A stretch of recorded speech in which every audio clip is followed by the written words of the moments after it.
Well known for its research on cancer and aging and diabetes and many other areas. But you may not have known that 40% of all of our research dollars are in the area of neuroscience.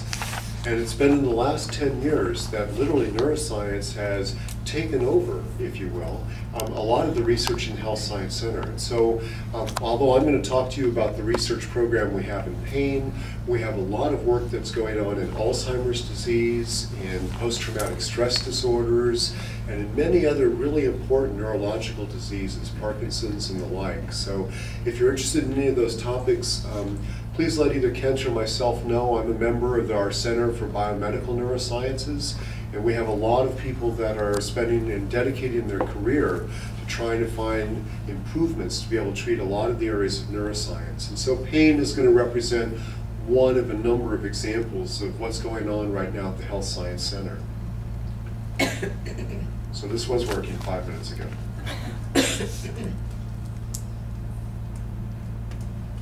We'll do it the other way.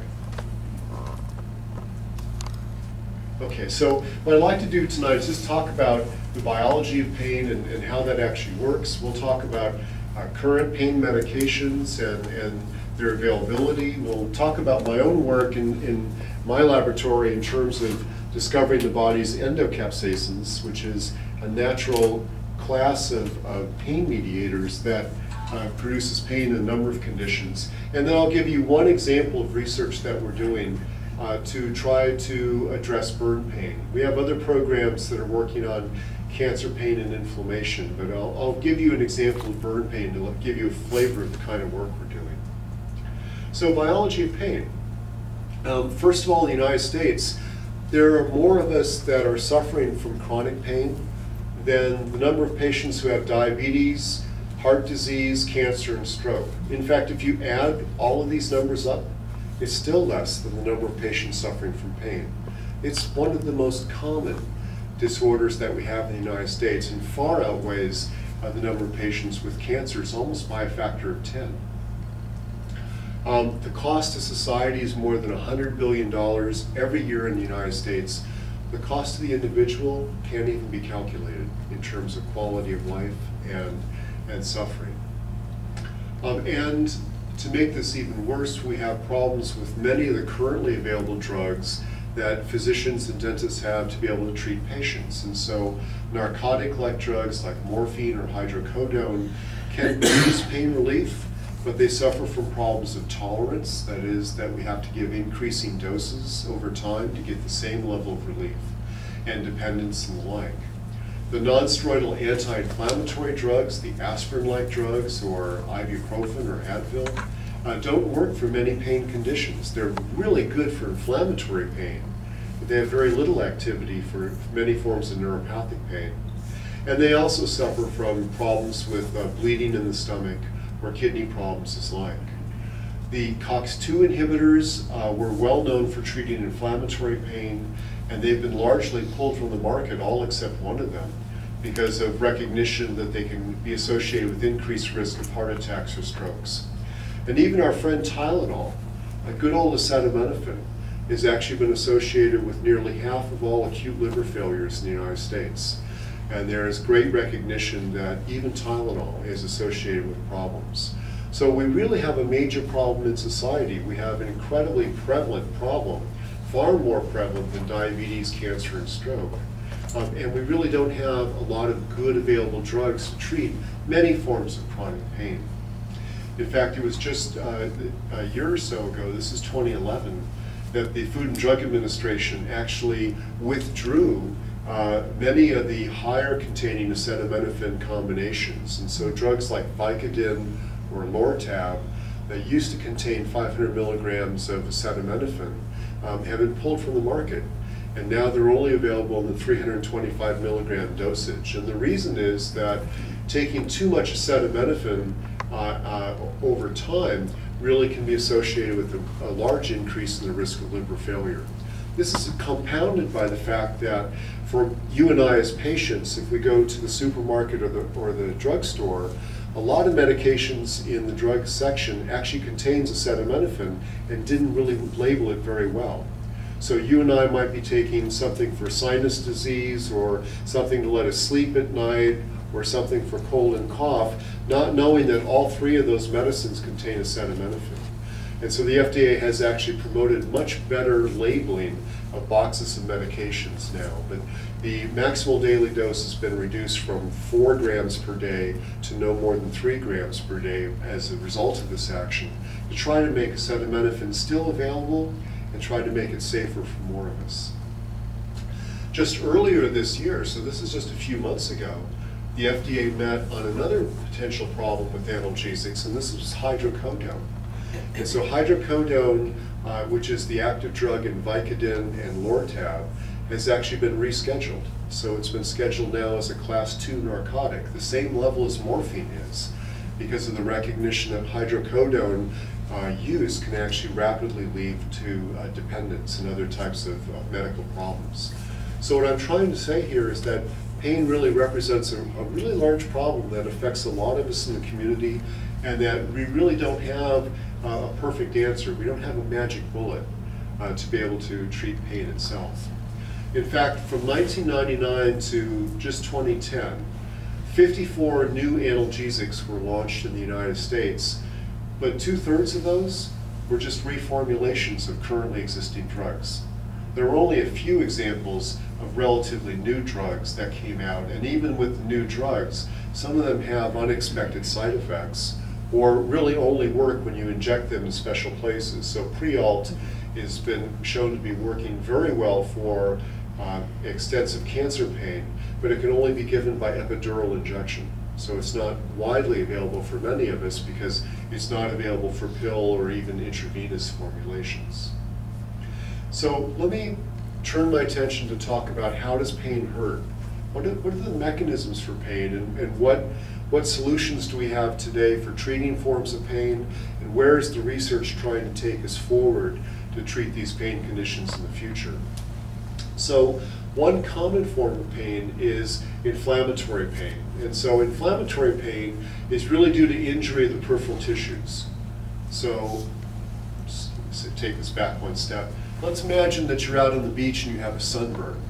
Great example of inflammatory pain. So we've been sitting out in the sun, we have an injury to our skin tissues itself. Our skin tissues release a lot of what's called inflammatory mediators, and these chemicals here will actually activate pain endings and send the information up to the brain. So how many of you have had sunburns? Right? So it's easy in Texas to get this as an analogy, right? When I used to teach in Minnesota, no one really understood that. So if you have a sunburn, you know that your pain system completely changes. So when you have a sunburn, now you have spontaneous pain. It hurts by itself. And you have what we call allodynia. You have a significant reduction in your pain threshold. So just wearing a t-shirt with a sunburn is now uncomfortable. And if your friend comes up and slaps you on the back with a sunburn, it doesn't hurt a little bit. You have an increase in pain responses. So inflammatory pain is characterized by 3 dramatic changes in our pain system. We have spontaneous pain, we have a reduction in pain threshold, and we have an increase in pain responsiveness. So if I go back here for inflammatory pain, if I give no stimulus at all, it hurts. If I give a gentle stimulus shown in blue, it still produces pain. And if I start to slap the back or something like that, instead of causing a little bit of pain, it now produces an exaggerated response.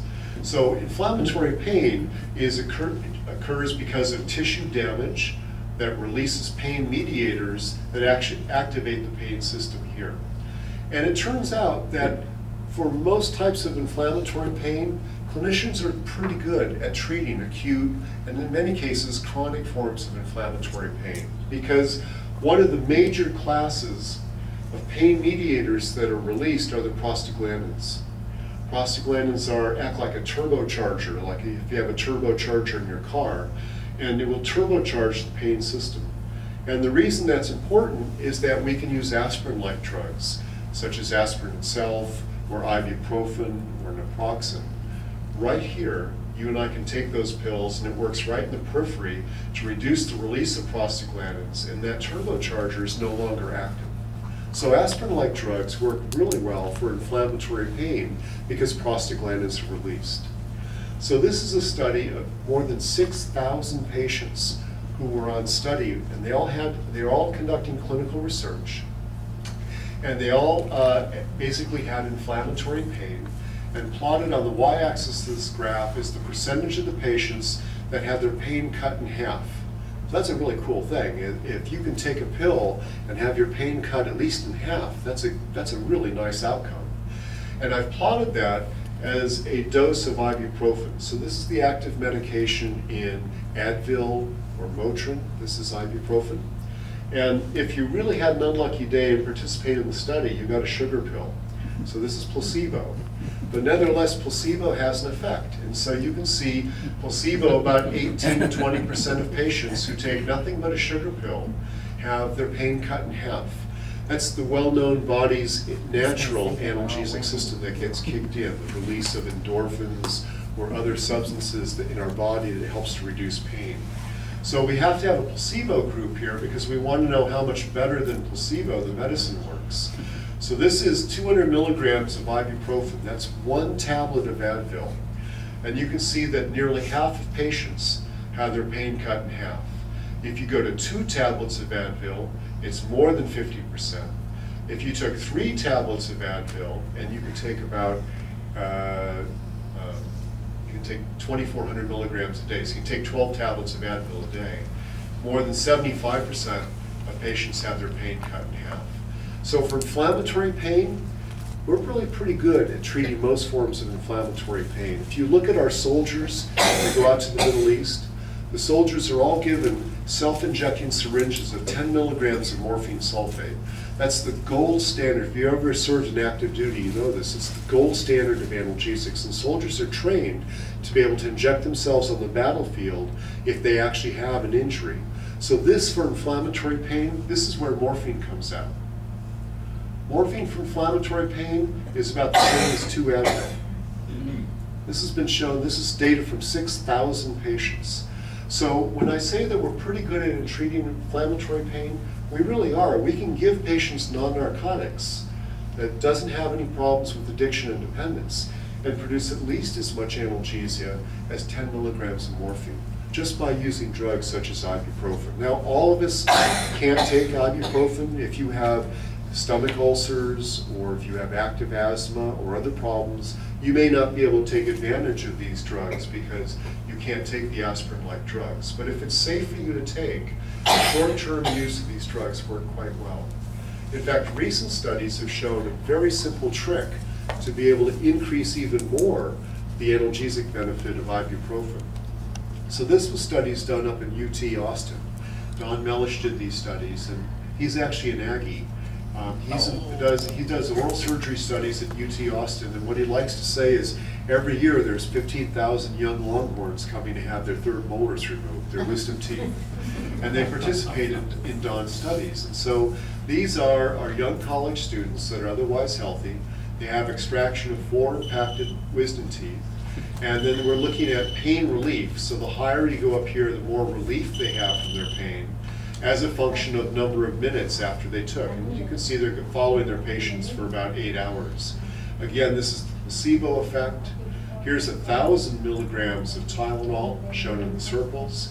Here's ibuprofen 400 milligrams. But look at these other 2 treatments. Much greater analgesia that lasts a whole lot longer, and all they did there was just mix together ibuprofen and acetaminophen. So for short-term use, if you're out in the garden or you're been working really hard and you have some short-term pain, as long as you're safe taking the medications, just ibuprofen and acetaminophen works quite well as a combination to be able to relieve pain. In fact, remember, ibuprofen by itself for inflammatory pain was actually better than 10 milligrams of morphine. So here we're talking about short-term use of medications to be able to treat inflammatory pain. So for acute inflammatory pain, we're actually fairly good at being able to manage that. That's not really where the problem is today. Instead, the problem today for many of us is neuropathic pain. So now, instead of damage to my skin or damage to my muscle, it's damage to my nervous system. So the target tissue could be absolutely healthy, but now it's the nervous system that's diseased, and that's called neuropathic pain. So it's due to injury in the neurons, not to the peripheral tissues itself. So this could be due to lesions out in the periphery. So we could have herpes zoster, where the herpes virus actually infects our pain neurons, and when that blister comes out and causes that burning pain, it's because the virus has exited the pain neuron and activates it. Some patients with AIDS will develop a peripheral burning type of pain. Diabetics with their peripheral problems can develop a burning numbness type of pain sensation. Or you could have trauma. So we could have trauma in an automobile accident that would pull tension onto our brachial plexus or other junctions of nerves. Some cancer patients who are taking certain types of chemotherapeutic drugs can cause neuropathic pain. So there's a number of lesions or diseases in the periphery that can cause an injury, not to the tissue, but to the nervous system itself. And now the nerves are starting to send signals back to the brain that there's injury, when in fact the tissue itself is fine. It was the neurons that were injured. This can also occur in the periphery, centrally. So certain types of stroke patients, or spinal cord injury patients, or patients even with multiple sclerosis. Again, the tissue itself, the leg or the arm or the back, might be fine, but the disease is within the nervous system. And you still get spontaneous pain, you still get allodynia and hyperalgesia, but now we really don't have a lot of really good analgesics to be able to treat neuropathic conditions. And so the problem here, and a lot of pain scientists are working on this, is to either be able to work in the periphery to block these types of mechanisms, or to boost the natural analgesic system. So you've probably seen advertisements, for example, recently on TV for Lyrica, which is a drug that's been approved to treat fibromyalgia patients. Well, the way Lyrica works is it works right here by boosting our natural endogenous analgesic system. So it's trying to reset the pain state to make it at a more normal type of level. We can do that with many other drugs too. So the tricyclic antidepressants, such as amitriptyline, also works in these regions to be able to reset the pain state. But we really don't have a lot of very effective medications like we do for inflammatory pain. So a lot of people are really spending their careers trying to understand the mechanisms and management of neuropathic pain. We do have some drugs that have been advanced, but again, they're not nearly as effective as for treating inflammatory pain. The third type of pain is mixed. So it's basically a combination of both inflammatory and neuropathic types of conditions. And so this can be due to burn injuries. So with burn injuries, beyond just the skin itself, we can have damage to the nervous system as well. And that would be an example of both inflammatory and neuropathic pain. Cancer pain can be mixed as well. So tumor cells can release inflammatory mediators or cause the natural release of patient's own inflammatory mediators. And depending on where the cancer is growing, it could entrap the nervous system and produce nerve injury there as well. So the problem with these mixed and complex forms of pain is that because it has both inflammatory and neuropathic causes, oftentimes can be very difficult to treat. And so physicians are often using multiple combinations of drugs, some of them to reduce inflammation, some of them to reduce the neuropathic component of pain, to try to treat these complex pain conditions. So far what I've tried to share with you is just this idea that pain is really prevalent, that it can often be devastating, that we have inflammatory pain, neuropathic pain, and mixed forms as major categories of pain. We're pretty good at dealing with the first one, but the other two are much more difficult for us to treat. So we don't have any magic bullet. We don't have any one class of drug that's going to work for all of our patients. The narcotics work, but they have problems with dependence. The non-narcotic analgesics, such as the aspirin-like drugs, work, but they have problems with GI bleeding or kidney problems. Tylenol, as I said, works, but it has problems with potential for liver-related problems. And the newer related drugs are very selective. They only work in some pain conditions and not others. So what I'd like to talk about is what we're doing at the Health Science Center to really kind of address this general issue. So I'm going to get a little bit weedsy right now, just for a little bit, to talk about what we've actually discovered. So capsaicin is the stuff in red hot chili peppers. So that burning sensation that I know I enjoy, and I hope you enjoy as well. The burning sensation is that when you have a really good sauce, itself, or a good pepper, you're basically taking a drug called capsaicin. It's being absorbed through the mucosa in your mouth, and it activates the capsaicin receptor that's on your pain neurons. In fact, it's not on just any of the pain neurons. You know it's on the heat pain neurons, because when you have a good pepper, it's a burning sensation. So when you have that burning sensation, it's because we've basically taken a drug that's derived from plants called capsaicins that activates a specific receptor on our pain endings and produces the burning sensation of pain. But we've known that plants make these capsaicins in peppers. What our lab has discovered is that our bodies make their own endo capsaicins. And so we've made this discovery now a few years ago, and now we're trying to develop novel classes of drugs to treat the endo capsaicins, to be able to block pain in our patients. So this is kind of called salsa science. And you know that burning sensation you get with something hot? There's actually a scale. I don't know who Dr. Scoville was, but he must have had a great job. He rated the intensities of various types of peppers. So if you like the habanero or jalapeno pepper, it's not very hot. If you go up higher, you can find that you can get actually pepper spray that has high concentrations of capsaicin, 2 million on his unit scale. And then what I use in the laboratory is pure capsaicin. That's about 11 to 16 million units on the scale. So it's something that we only put out in the hood when it's in pure form, because it will do more than tickle your nose. And so we have a pain neuron. And again, if you think about that, when you have a chili pepper or something, you have the pain neuron that ends in your mouth. The receptor that's on the end of it is called TRPV1, and that's just the fancy name for the capsaicin receptor. And we know that plants can release capsaicin that activates TRPV1 itself. What makes this important is that we now have mice where we've knocked out the gene for TRPV1. They have every other gene in their DNA except the TRPV1 gene. These animals don't experience cancer pain. They don't experience inflammatory pain, and even major forms of neuropathic pain, they don't seem to experience as well. This one gene, this one receptor, seems to be one of our body's master switches for pain. So once we knew that, we really focused on trying to discover the body's endo capsaicins.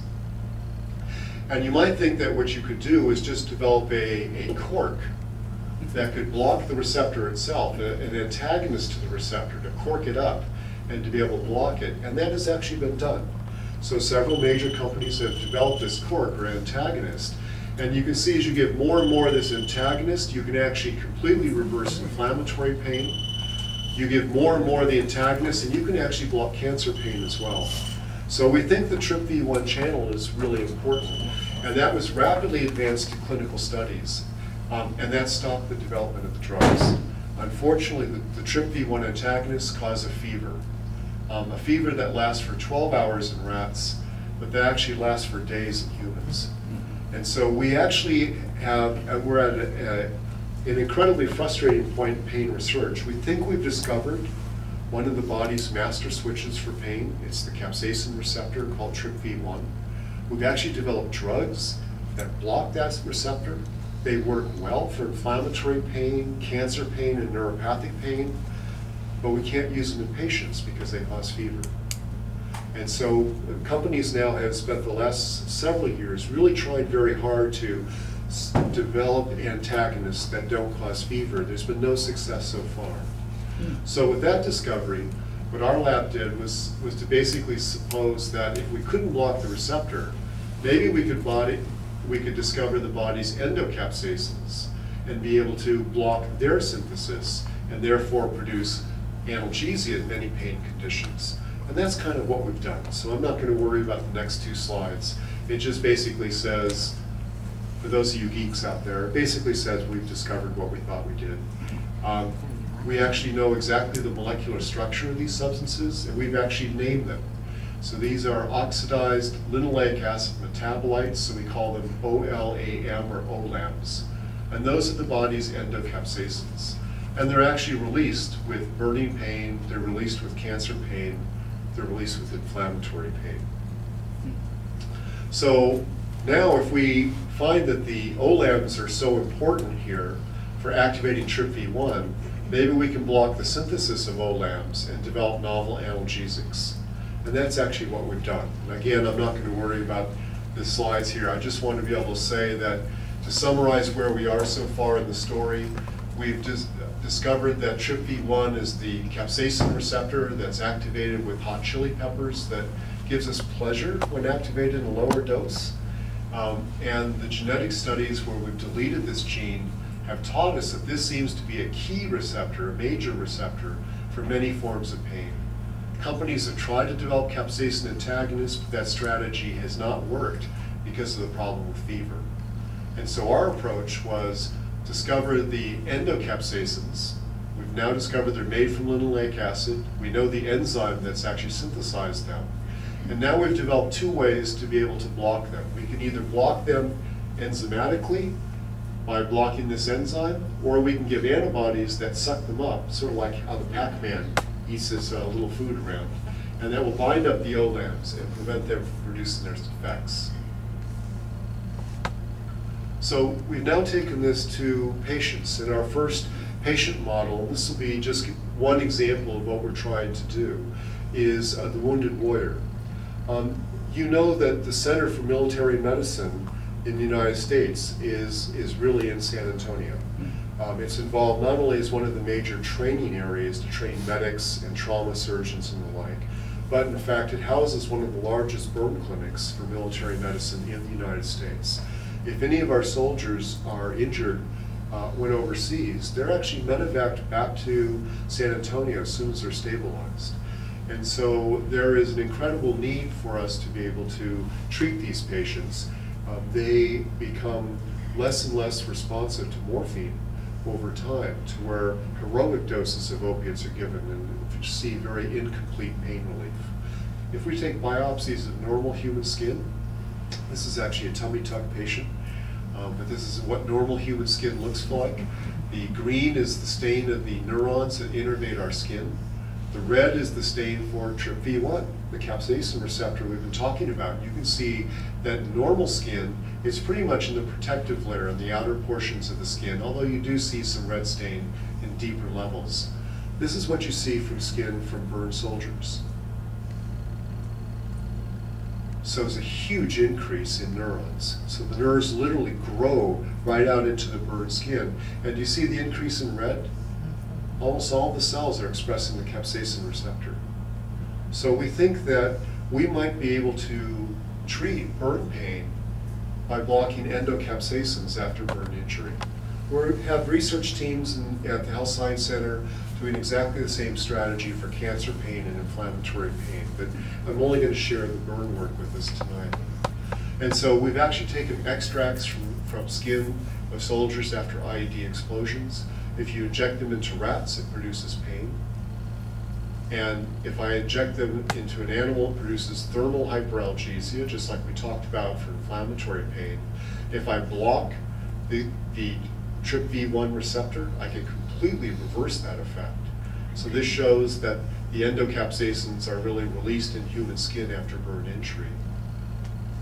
And what we're now doing is gene analysis. So we've just finished a study where we've actually analyzed 33,000 genes that are released in the skin of patients after burn injury to try to identify exactly which enzymes are released. And you can see by the red bars that we've got them.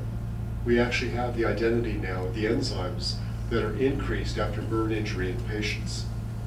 And we've been able to show with burn injury that we can pretty much reverse burn pain immediately just by blocking the system.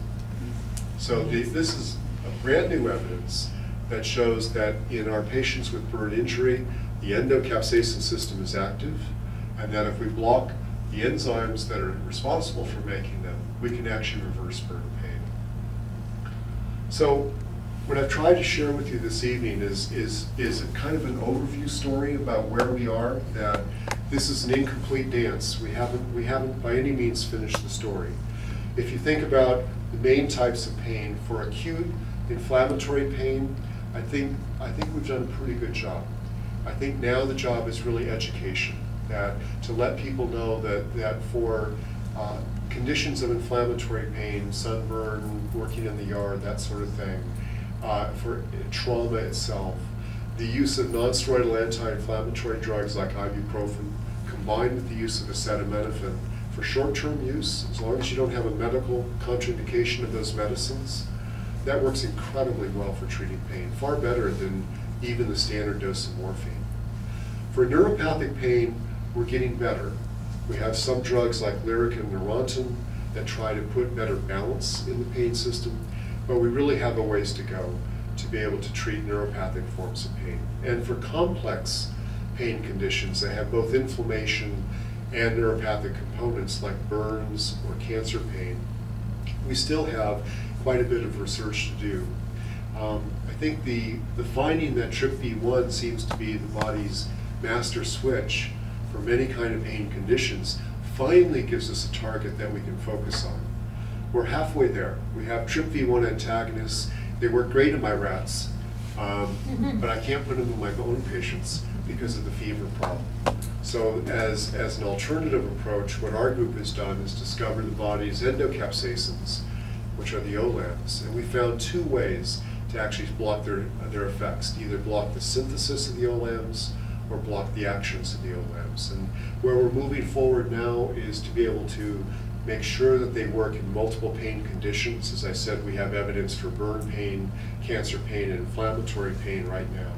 And then to move the goalpost, to go from preclinical studies to early studies in patients, to find out if we can really be able to reach the promise to be able to solve the problem of pain.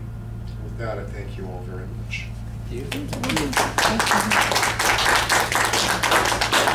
Any questions or comments that I could do? How would you define shingles pain? I've never had shingles, but I Yes. understand it's excruciating painful. Yes, ma'am. It's actually. Is it both? It's really, it's more of a neuropathic type of pain, although the blisters themselves produce inflammation when the blisters erupt.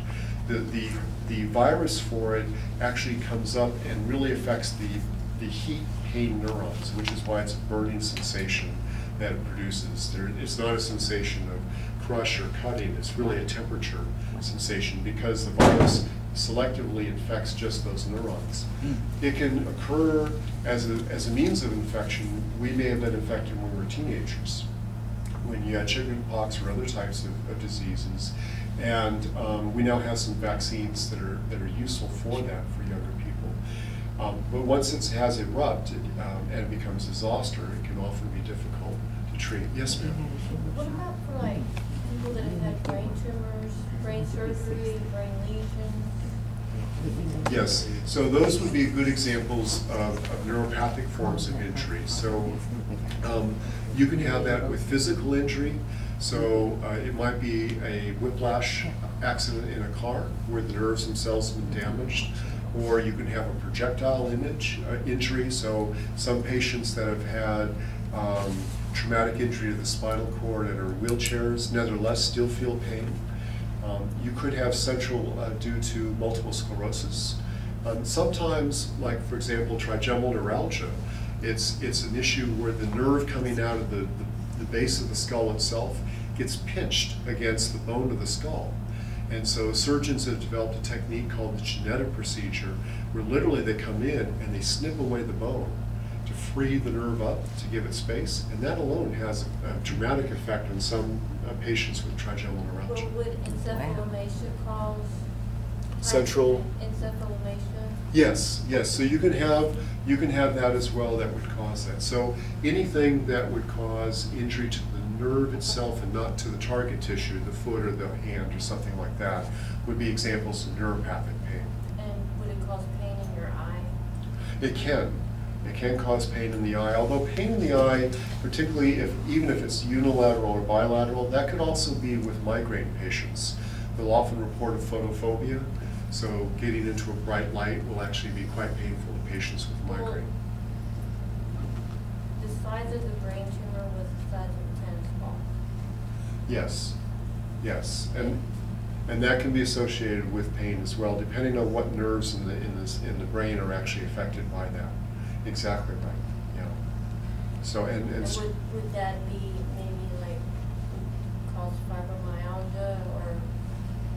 So fibromyalgia is thought to be not necessarily caused by any tumors at all or any stroke at all. It's actually caused by a problem in our pain circuits, and I can point out. Go back to an early slide.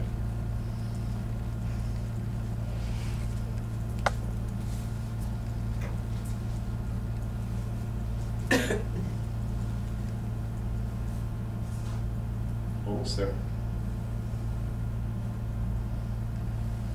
So fibromyalgia is thought to occur in the first few synapses right here in the spinal cord, where you don't have a good patients don't have a really good balance between the pain system and the analgesic system. And that's why Lyrica and Neurontin and drugs like them have actually been approved for treating patients with fibromyalgia, because it helps to obtain balance in the first few synapses in the spinal cord, and that helps to relieve the symptoms of fibromyalgia. It's not a cure by any means, but it helps to reduce the symptoms. Yes, ma'am. So are your OLAMs primarily working on the peripheral system, not the central nervous system? Yeah, I'm glad you asked that question. So we've published about a dozen papers on the OLAM so far, and 11 of them have been here, and one of them has been here. Okay. And it turns out that it does have effects in the spinal cord as well. Most of their effects, we believe, are out in the periphery. But it does actually, this nerve here also has a little bit of the TRPV1 receptor centrally. And so we can show that it works in the dorsal horn too. So of the 100, I'm trying to remember the number of people suffering with chronic pain is 100 million, Yes. right? So has that been broken down into your peripheral nervous system injury versus CNS? Yeah, not per se. Where clinicians have really tried to focus instead is what proportion is inflammatory or neuropathic or mixed. It turns out that if you have, this is neuropathic, but if this was inflammation, chronic inflammation, say arthritis, over the years of release of inflammatory mediators, there are some central changes too. So there are conditions where chronic inflammation will also produce some central components. Still primarily a peripheral drive, but there are some central components too. So there's a shift at some point in time after you've had chronic pain for 6 months or a year? Yeah, that's exactly the right word. So one of the philosophies that have really come out of the pain medicine field in the last 10 years is that the risk of becoming a chronic pain patient is if you're a poorly treated acute pain patient. So that, unless we can aggressively treat pain early on, unless that's treated. Like with Neurontin and Shingles. That's right, there would be a greater risk. That's right. So if we can treat the shingles early on, we can prevent it from becoming zoster. And zoster is a significant problem. It's actually the #1 cause of suicide for patients older than 70. So it is. And what is it? Wow. Zoster. Shingles. So once the shingles blister has erupted and it's become permanent as a zoster-like pain, it's very difficult to treat. Yes. My mom and a lot of her friends take, and it's just something that they hear, take a baby aspirin or an aspirin a day for your heart. Yep. That's obviously, if you take one a day, that's kind of long term. So is that good or is that bad? So for your heart, it's good. Okay. But not for your liver. Not for your liver. Yeah. So anything that you do take has a potential for risk. So aspirin at that lower dosage, so like the St. Joseph dosage of about 80 81 milligrams per day. That really has very, very low risk for problems with ulcers or if you have asthma or that sort of thing. It seems to be a sweet spot for that drug, that it really produces the effect. But you have to be careful about other drugs. So for example, if you have a patient on baby aspirin, we would not want them to take Advil as well. So Advil will actually interfere with the protective effects of baby aspirin. It takes about a week of dosing to do that, but it would be something that we wouldn't combine with. So we need to know that information to avoid a drug-drug interaction. But by itself, it really is well tolerated, even over years for an otherwise healthy patient. Yes, sir. Well, that was interesting. You said, I think you were sort of recommending that if you have inflammatory pain, you not just take ibuprofen, but you take it with Tylenol, so that you get a synergism of some sort. Yeah, yeah. It's interesting. Synergism is the right word. And that's exactly what's been shown in studies. We're talking short-term use, so we're not saying taking this every day for our lives. But short-term use, that boost that you get really helps to relieve pain quite well. If you remember the old APCs, that were drugs that were out in the early 1960s, that was aspirin, phenacetin, and caffeine. Phenacetin. Beautiful. Yes. Beautiful. I usually have people tell me that. So that drug, the phenacetin, is an older brother of acetaminophen, and so it's basically the same type of combination. Even Excedrin today, if you go to the supermarket, look at Excedrin, it's aspirin plus acetaminophen. So that combination has been around for a while, but in terms of adding in ibuprofen plus acetaminophen, that's new, and most of us don't know about that, and it works quite well. I can say in April this year, I did the half Ironman down in Galveston, and the next day I had trouble moving until I self-medicated with ibuprofen and acetaminophen, and that worked pretty well for a few days. So I think it works for both pathologies and for silly things that we do. Okay. Yes. Do you take that more than once a day? The So, Tylenol and ibuprofen? yeah, so you can actually take that combination several times a day. So one way of doing this, and I'm saying no more than 2 or 3 days, would be to take 600 milligrams of ibuprofen, so that's 3 Advil, plus 1 regular strength Tylenol, so that's 325 milligrams of Tylenol, 4 times a day. And that is under the maximal daily dose for both medicines. And so for short-term use, that's actually how we treat our patients at the Health Science Center. And again, the ibuprofen alone is at 600 milligrams is as or more effective than morphine. So for inflammatory pain, not for neuropathic, but for inflammatory pain. And what do you call short term? Usually for 2 to 3 days. So we want, for acute inflammation, we really want to get someone past that initial inflammatory pain. And then as it's starting to resolve and the swelling is going away, they can, if they want, they can continue certainly taking the ibuprofen, but they don't need to combine both. What is it in the aging process that makes you so much more susceptible to pain? Yeah, I actually have a really good friend at the Health Science Center who is looking at that question right now. And so he is, I understand that Arlen Richardson was one of your speakers some time ago. And so Arlen is actually internationally recognized as one of the top aging experts in the world. And he has maintained colonies of young rats, middle-aged rats, and I won't say old rats, I'll say chronologically challenged rats. And so my colleague in pharmacology, Bill Clark, has actually studied the effect of aging on the pain system. And he actually finds exactly what you say. And so the first study was just to show that is this a wives' tale or is it true? We can absolutely reproduce it in the animals. And now we're trying to determine how does that occur. So what's the mechanism for that? So if we can figure out the mechanism, maybe we can undo that. Cool. And so that's something that we have a team of us that are working on. It's being led by Bill Clark. Will you come back when that's a done deal? Bill's We got the more old expert. people in Bill's- Cuero than Bill's the anywhere. expert. We'll have him come out and share some of his work. Great. I needed a refresher on linoleic acid. Is Yes. that a type of fat? That's very good. So lanolin Right, is, lanolin has is the same name and has a little bit of a different structure. Linoleic acid is we know of the healthy trans fats and the unhealthy trans Right. fats. So the omega-3s are the healthy ones. That's what's in salmon and deep water fishes.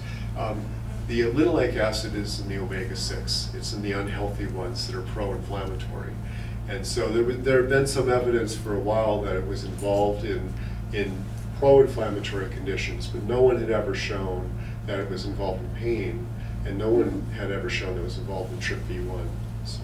So we were really were able to make that demonstration. Has there been any concern in turning it off, that you would be able to turn it back on again? Yeah, so the way we've done this is two ways. We've developed antibodies that basically suck up the OLAMs themselves, but the antibodies only bind 2 OLAMs per molecule. So once it's filled up, then it gets filtered through the kidneys and it's gone. So you can easily make more OLAMs with the antibodies. The other approach is enzyme inhibitors, which we've also developed, and they block the enzyme that makes the OLAMs. But when the blood levels of the inhibitors go down, then you'd be able to make more OLAMs. It's kind of the same way that ibuprofen works. Ibuprofen is actually an enzyme inhibitor. So it blocks an enzyme called cyclooxygenase that makes the prostaglandins. And as long as we have good levels of ibuprofen in our bloodstream, then the prostaglandin levels are really low and they can't turn on the pain system. They don't turbocharge it.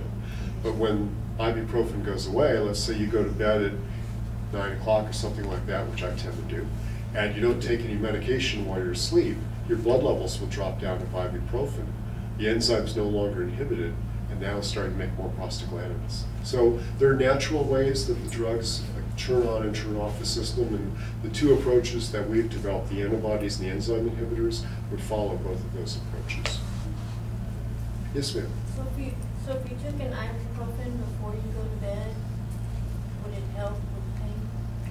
If you have inflammatory pain, it can help. And again, I'm trying to be careful in saying that it's really for those of us that don't have any contraindications for the use of these drugs, because like any medication, it can be used improperly, or it could be used at a normal dose. But if I have an ulcer, for me, I would be at risk if I were to take ibuprofen. So assuming that you don't have any problems otherwise in taking ibuprofen and you have inflammatory pain, it can actually work quite well. In fact, cousins of ibuprofen last longer. So one cousin is called Naproxen. Naproxen is one of the trade names it's sold under. And instead of lasting only about 6 to 8 hours, Naproxen lasts closer to 8 to 10 hours. So if you're thinking about a night of sleep, Naproxen is probably going to give you a little bit longer sleep than ibuprofen will. So would that help for IBS pain? It does for some patients, but there is it is like a type of inflammatory. Yep, it is, but there's also a neuropathic component for other patients. So for some patients, they seem to be more on the inflammatory side. They respond better to ibuprofen-like drugs. For others, they need to go more on the neuropathic side, and they may be treated with Neurontin or Lyrica or other types of medications. So because we have one diagnosis and there's sort of a range of causes, there's not a simple solution to that. Doctor, I want to go on the injections that people take to block pain. How does that fit in? Yeah, so a lot of times the injections to block pain are, well, you have the entire class of narcotics that can be given by injection. So methadone or morphine is given by injection. But I assume you're thinking of like infliximab or etanercept, which is antibodies that you give by IV infusion. And instead of blocking the OLAMs, the antibodies generally block a protein called TNF or IL-1. And those infusions work generally for patients with arthritis. They work quite well. So patients may only need to go once every 3 or 4 weeks, or perhaps even longer, to get an infusion in their doctor's office to add back in the antibodies to lower down the cytokine levels. So that's antibody-based therapy for the most part. Yeah. How do you feel about people that go in and they get IV injections of like all vitamins at one time? Vitamins? I mean, does that help with pain? I probably don't know enough about the particular situation to really be able to answer that. I mean, most vitamins are, they can be divided into either water-soluble vitamins or the 4 fat-soluble vitamins. D, A, K, E are the fat-soluble vitamins. The water-soluble vitamins, it's hard to go too high on because you go to the bathroom and you get rid of them. The fat-soluble vitamins, D, A, K, E, can accumulate in our fat and actually can cause side effects if you take too much. So I know this has become like a popular thing. yeah, I would just be cautious if it's all vitamins, because I think oral administration of vitamins as a pill probably works well for the vast majority of us that want to take vitamins. Probably the best answer is a good, healthy, well-rounded diet. It doesn't cost as much either. The IV injections, I would be concerned with just taking it chronically because of the fat-soluble vitamins. They can accumulate and they can cause problems when they accumulate. Well, thank you all very much. Thank you. Thank you.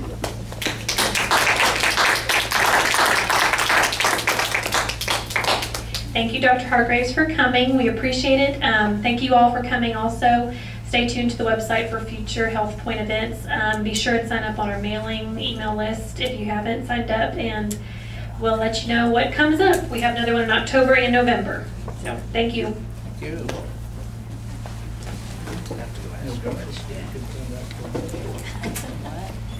It was a pleasure meeting you. I really enjoyed meeting you Thank too. you. Thank you Have very a much. nice evening. Thank you. Thank you very much. Excuse me.